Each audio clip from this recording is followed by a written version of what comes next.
जब आप किसी का विरोध करते हो तो विरोध करने से बहुत शीघ्र उन्नति मिलती है। अक्सर ये कहा जाता है कि पॉजिटिव रहिए और पॉजिटिविटी और सब बातें, पर आप देखेंगे कि जो विरोध करने वाली चीज़ें होती हैं वो पहले आती हैं। राजनीति में जब भी कोई अगली पार्टी आएगी, कोई नया दल आएगा, तो वो विरोध के कारण ही आ सकता है, समर्थन करते हुए कभी नहीं आ सकते आप। अगर एक पार्टी दूसरी पार्टी के अच्छे कार्यों का समर्थन करे तो दूसरी पार्टी कभी भी सत्ता में नहीं आ सकती। जब भी कोई धर्मों का उदय हुआ, संप्रदायों का उदय हुआ, नए नए संप्रदाय आते गए, एक के बाद एक इस्लाम आया, ईसाइयत आई, एक ही स्थान पर अरब देश के अंदर ही सब फैले हैं तीनों, यहूदी भी आए, इस्लाम भी आया, ईसाइयत भी आई। जो विरोध की शैली पर खड़े हुए वही आगे बढ़े। अगर विरोध नहीं करते, पूर्व का समर्थन किया जाता, तो कभी भी वो नए धर्म का उदय नहीं होता। भारत के अंदर बौद्ध धर्म का उदय हुआ, जैन धर्म का उदय हुआ, इसके अलावा वैष्णवों में फिर शैव शाक्त तो तुरंत नए नए मार्ग खुलते गए। आज भी नए नए मार्ग, नए नए गुरु और नए नए संप्रदाय बनते जा रहे हैं। एक ही कारण है, क्योंकि विरोध करना। अगर आप विरोध कर रहे हैं तो आप आगे जा रहे हैं, अगर आप विरोध नहीं करेंगे तो आप आगे नहीं जा सकते।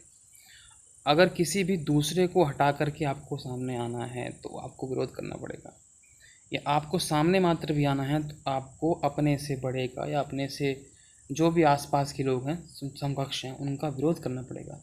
उनकी अच्छी बातों को हटा करके, भूल करके, उनकी वो बातें जो विरोध करने योग्य हैं, जो गलत हैं, उन्हें बोलना पड़ेगा। क्योंकि विरोध करने से आपकी बुद्धि की क्षमता का पता लगता है कि आपकी बुद्धि कहाँ तक जा सकती है।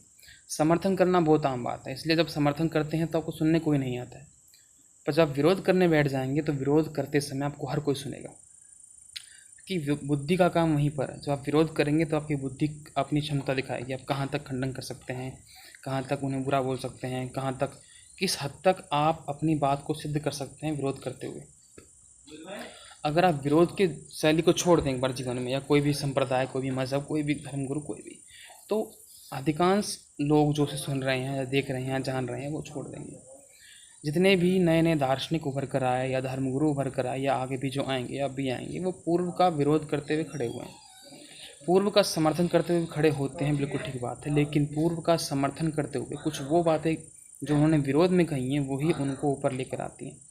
पूर्व का समर्थन उनके लिए अच्छा पक्ष होता है, उनके लिए अच्छा पीछे सपोर्ट करता है, लेकिन जब तक वो विरोध नहीं करेंगे तब तक वो नहीं सुनेगा कोई उनको। जब वो पूर्व ने जो आचार्यों ने कहा उसी को समर्थन में आएंगे तो कभी भी उनकी नई मान्यता स्थापित नहीं होगी और उनका नाम नहीं बनेगा। यदि एक संप्रदाय का प्रवर्तक एक हुआ, उसके गुरु होने के बाद शिष्य लोग कभी भी उस गुरु के तुल्य नहीं हो सकते। कारण यह है कि वो कभी भी विरोध नहीं करेंगे अपने गुरु का, और दूसरे संप्रदाय का विरोध वो करेंगे अगर, लेकिन अपने गुरु के नाम पर करेंगे रह करके, तब वो विरोध नहीं कहा जाएगा और नाम उनके गुरु का ही रहेगा। इसीलिए अगर आप वास्तविकता में किसी प्रकार की ख्याति कोई पाना चाहता है या कुछ भी ऐसा करना चाहता है जिससे कि सुर्खियों में आए, नाम में आए, तो उसे विरोध करना चाहिए। विरोध करना ही पहला और मैं कहता हूँ आखिरी कदम है जो आपको लोगों के बीच लेकर आएगा। इसीलिए जो शांत गंभीर बोलने वाले लोग हैं उन्हें सुनना लोग तब पसंद करते हैं जब विरोध की बातें कहें, और जो ऊंचा तीखा बोलने वाले लोग हैं उन्हें भी तब पसंद करते हैं जब विरोध कर रहा हो कोई। दो बातों की अगर संगति लगा के लोग बैठे हों तो कोई सुनना पसंद नहीं करता, लेकिन दो जब डिबेट हो रही होती है और दोनों आपस में खंडन कर रहे हैं, विरोध कर रहे हैं, तब सुनेंगे। मुस्लिम धर्म को मानने वाले मुस्लिम धर्म के समर्थन में जो बातें आएंगी वो तब सुनेंगे जब किसी ने मुस्लिम धर्म का विरोध किया हो और उस विरोध को हटाने के लिए विरोध किया गया। ध्यान रखिएगा, समर्थन को कोई नहीं सुनता। जिसे हम कहते हैं कि समर्थन सुन रहे हैं, वो असल में विरोध के विरोध को सुना जाता है। जब हिंदू लोगों की बातें आएंगी तो वो उसे सुनेंगे जो विरोध कर रहे हैं किसी अन्य धर्म का, और जो हिंदुओं का विरोध करेगा उसे और लोग सुनेंगे। अधिक से अधिक जिसे आप चाहते हैं, जिसे आप मानते हैं, जो आपका धर्म गुरु है, उसे अगर आप विरोध करने वाला कोई देख पाएंगे तो आप और सुनेंगे। और जब उसी विरोधकर्ता का, अगर आप उस गुरु के समर्थक हैं, कोई विरोध करेगा तब आप उसे सुनेंगे। तो इस संसार का चक्र ऐसा है जो विरोध पर टिका हुआ है। विरोध ही एकमात्र उपाय है समर्थन पाने का।